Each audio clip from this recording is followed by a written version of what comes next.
Arnold, who was the Commander-in-Chief of the United States Army Air Force, Ira Aker. To name but three, they were all kind of disciples of Billy Mitchell.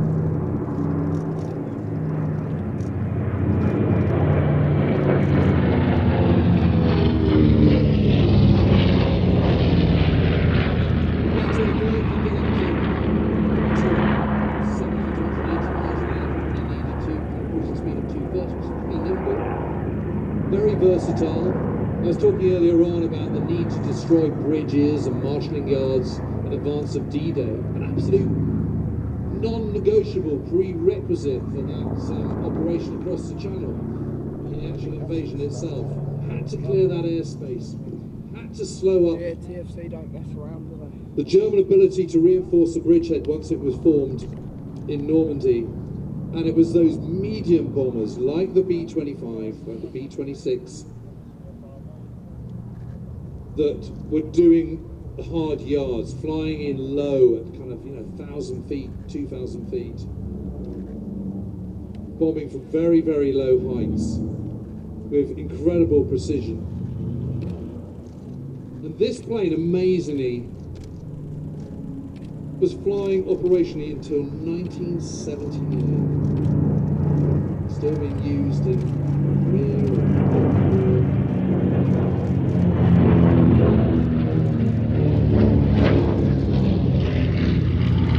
Breaking away to do its own display now.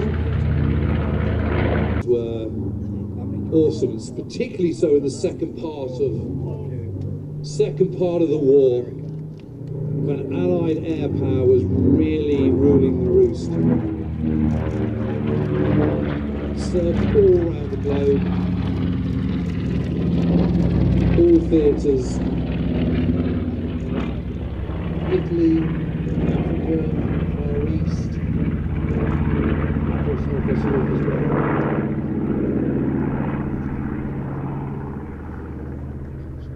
Just give you goosebumps watching it, James. It's just a beautiful aeroplane. It's been flown today by Frederick Hammond. Also flies the flyable DC-6. He's very much enjoying flying this today. Yeah, I mean, look at it. You can see how kind of manoeuvrable it is. I mean, it's really much more.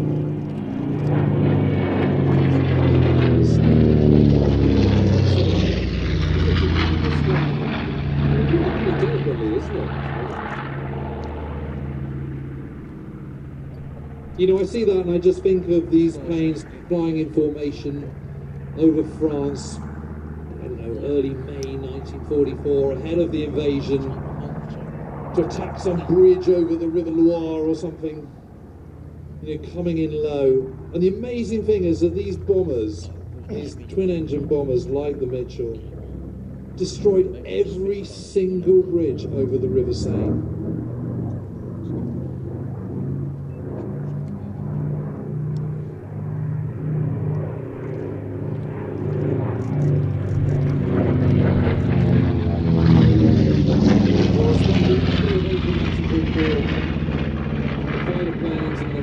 Really had enabled the skies to be clear of Luftwaffe fighter planes over much of northwest Europe by the middle of April. The biggest danger to these planes flying in the months just before, in the weeks just before D-Day, was really from flak anti-aircraft guns on the down below. And of course, if you're operating at such low heights, you've got very little room for manoeuvre if anything goes wrong. But their speed and their agility certainly counted. Obviously it's much harder for anti-aircraft guns to hit something that's moving fast. And they were incredibly successful. Another major operation was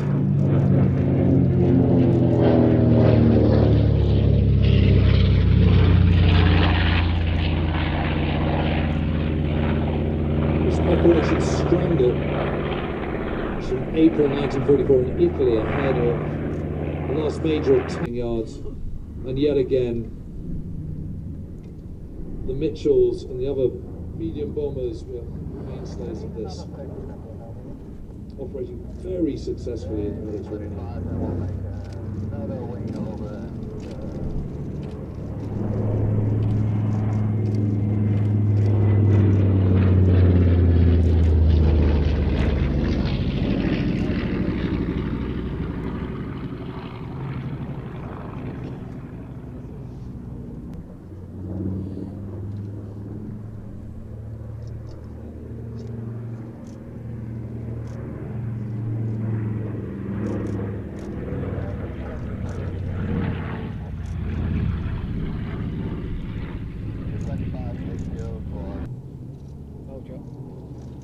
looking over to your right.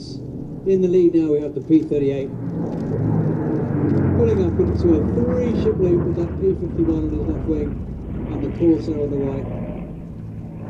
Amazing formation as they apex the top of the loop.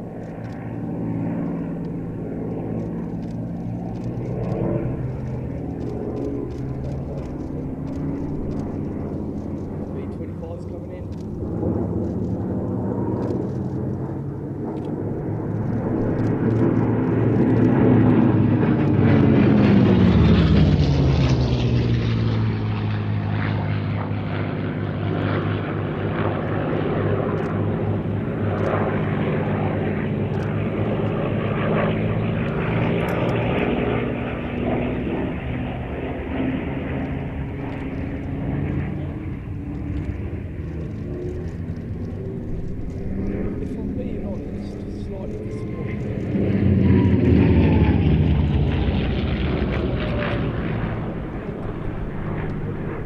The sun popped out just the wrong time there, certainly for all you photographers trying to get that second formation loop.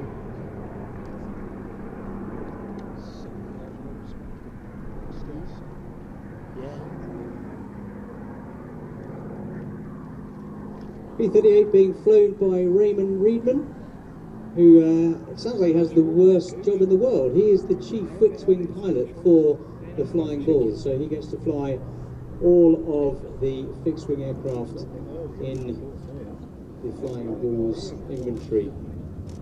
DC-6, the B-25, the Lightning, the Mustang and the Corsair, so rather envious of his job.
Pointing out that flying formation aerobatics is a skill in itself, but to do it in 3 different types of aircraft, where the aircraft perform very differently, the speed differential on top of these manoeuvres, the wing loading as the speed changes, every one of them is different. The pilot's working very hard and doing a grand job with this routine.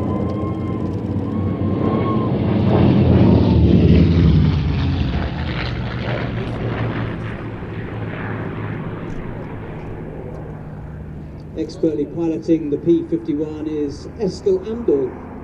Eskil is a former Norwegian Air Force test pilot and latterly Airbus test pilot. So he has flown the F-35 Lightning, the F-16, the F-104 Starfighter, the Sea Fury, the Eurofighter Typhoon, and even the MiG-15. So definitely got a logbook with lots of different types. A very, very experienced test pilot. He's on the left wing of this formation, flying that P-51.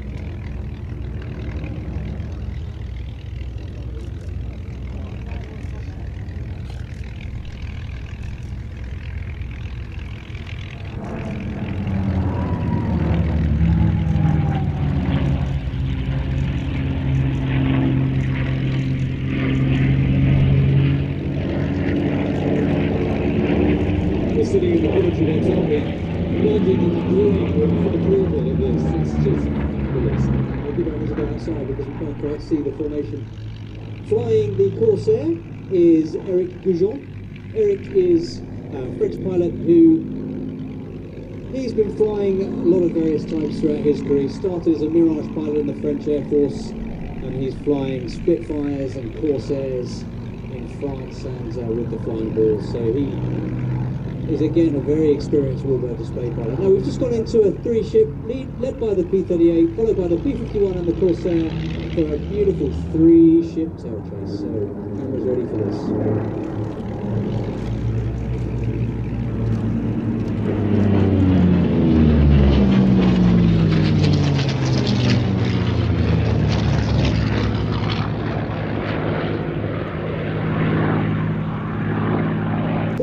Than the P-38 to try and cut the corner and prevent him going longer. As he rolls out slightly above him, it's called lead and lag, and it was definitely a dogfighting principle during the Battle of Britain, Second World War.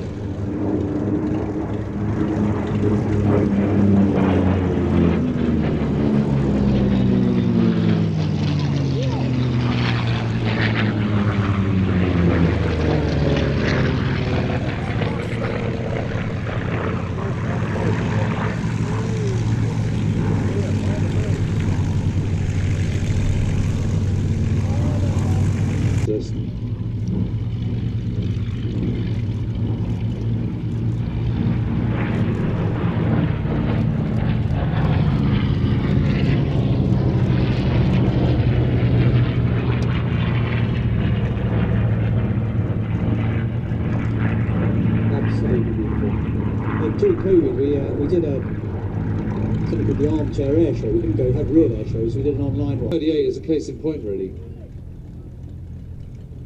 So from the right hand side, cameras ready for another pass by the flying bulls.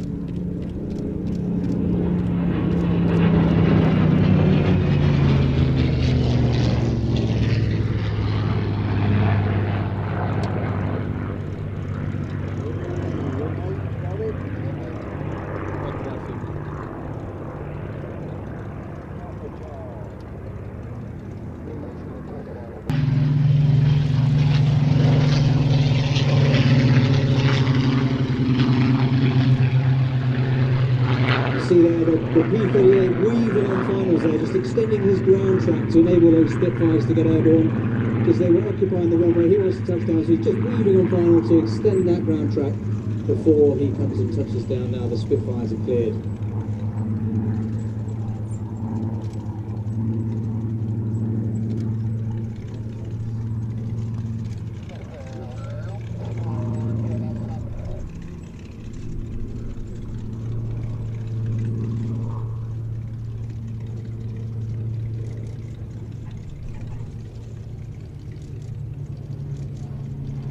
Low. Hope you'll find that ditch. Yeah. Shortly, Eric coming in the Corsair. Oh dear. Oh, God. Not that. We had no Jesus.